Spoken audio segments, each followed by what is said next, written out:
السلام عليكم ورحمة الله وبركاته. أعوذ بالله من الشيطان الرجيم. بسم الله الرحمن الرحيم. إذا زلزلت الأرض زلزالها وأخرجت الأرض أثقالها. صدق الله العظيم. দর্শক ও শ্রোতা মণ্ডলী, আজ 21শে নভেম্বর বাংলাদেশের রাজধানী ঢাকায় অনুভূত হয়েছে এক ভয়াবহ ভূমিকম্প। ঘড়ির কাঁটায় সকাল 10:30 নাগাদ এই ভূমিকম্প ঘটনা ঘটে। ভূমিকম্পকে নিয়ে আজ সারাদিন সামাজিক যোগাযোগ মাধ্যম সহ গণমাধ্যমগুলোতে নানা ধরনের সংবাদ এবং বিশ্লেষণ ঘুরছে ফিরছে এবং আমরা সকলেই একে অপরের সাথে বিষয়ে নানা ধরনের মতামত আদান প্রদান করছি। ঠিক যখন ভূমিকম্পটি অনুষ্ঠিত হয় আমি তখন শুয়েছিলাম। গত রাতে গভীর রাতে বিছানায় যাওয়ার সুযোগ হয়েছিল। ফজরের সালাত আদায় করার পর আবার দ্বিতীয়বার সকালবেলা বিশ্রামের জন্য ঘুমাই। 10টার পর ঘুম ভেঙে যায়। ঘুম ভাঙার পর আরও কিছু সময় বিশ্রামের জন্য তখন আমি বিছানায় শুয়েছিলাম। এমন সময় ভূমিকম্পটি অনুভূত হয়। ঘরে আমি একাই ছিলাম ওই সময়টা।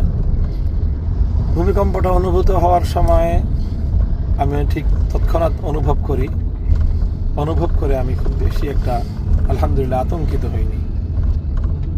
আমি তৎক্ষণাৎ খাট থেকে উঠে বিছানা থেকে উঠে আমার ঘরের যেই জায়গাটা পিলার, সেই পিলার বরাবর এসে দাঁড়িয়ে গেলাম। ততক্ষণে আশপাশে বাসার মধ্যে বিল্ডিংয়ের উপর নিচে চারিদিক থেকে কোলাহল, ছোটাছুটির শব্দ পাচ্ছি, চিৎকারও শুনছি, কিন্তু আমি ঠিক ওই জায়গাটায় স্থির ছিলাম। এভাবেই ভূমিকম্পের সময়টুকু কেটে যায়। আল্লাহর মেহেরবানিতে ভূমিকম্প বন্ধ হয়, সব কিছু আবার স্থির হয়। বাংলাদেশে স্মরণকালের একটি ভয়াবহ ভূমিকম্প আজ অনুষ্ঠিত হয়। ভূমিকম্পকে কেন্দ্র করে ঢাকায় কিছু দুর্ঘটনার সংবাদ পাওয়া যায়।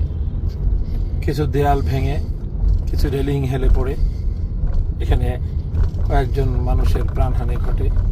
আল্লাহ পাক রব্বুল আলামিন তাদেরকে মাফ করে জান্নাত নসিব করুন।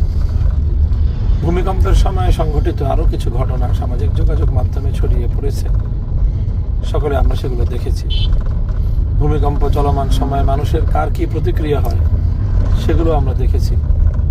সংবাদ মাধ্যমে ঠিক ওই সময়ে যারা সরাসরি প্রত্যক্ষ লাইভ প্রোগ্রামে ছিলেন এমন বেশ কিছু ভিডিও সামাজিক যোগাযোগ মাধ্যমে ছড়িয়ে পড়েছে। সেখানে বেশ কিছু মানুষকে আমরা দেখেছি যে তারা ঠিক ওই সময়টায় তাদের যে প্রতিক্রিয়া ছিল, যেটি একজন স্বভাবজাত ইমানদারের, যার হৃদয়ে সেই কচিকালে অন্তরে আল্লাহর কালাম, আল্লাহর নাম, তাওহীদের উপর বিশ্বাস, আল্লাহর উপর ভরসা ছোট্টকালে যাদের হৃদয়ে খচিত হয়েছে, তারা স্বয়ংক্রিয়ভাবেই যেন তাদের মুখ থেকে লা ইলাহা ইল্লাল্লাহর বাণী উচ্চারিত হয়েছে। তারা একটি ভয়াবহ দুর্যোগের মুখোমুখি দাঁড়িয়ে আল্লাহর নাম স্মরণ করেছে, আল্লাহর নামের উপর আস্থা রেখেছে। আমি বলতে চাই এটি হলো একটি শিক্ষামূলক কিছু দৃশ্য যা আমরা প্রত্যক্ষ করেছি।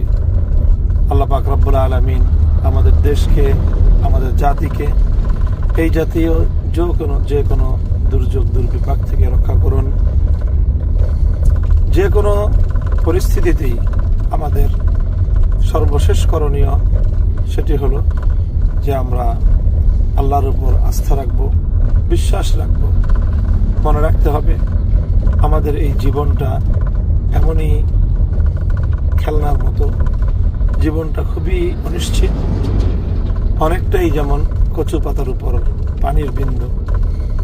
দেখতে খুব নয়নাভিরাম মনে হয়, কিন্তু সামান্য একটু আঘাত কিংবা নড়াচড়া লাগলেই কচু পাতার উপর দৃশ্যমান সেই নয়নাভিরাম পানির বিন্দু মাটিতে পড়ে নিঃশেষ হয়ে যায়। আমার এবং আপনার জীবন এমনই এক অনিশ্চয়তার মুখে।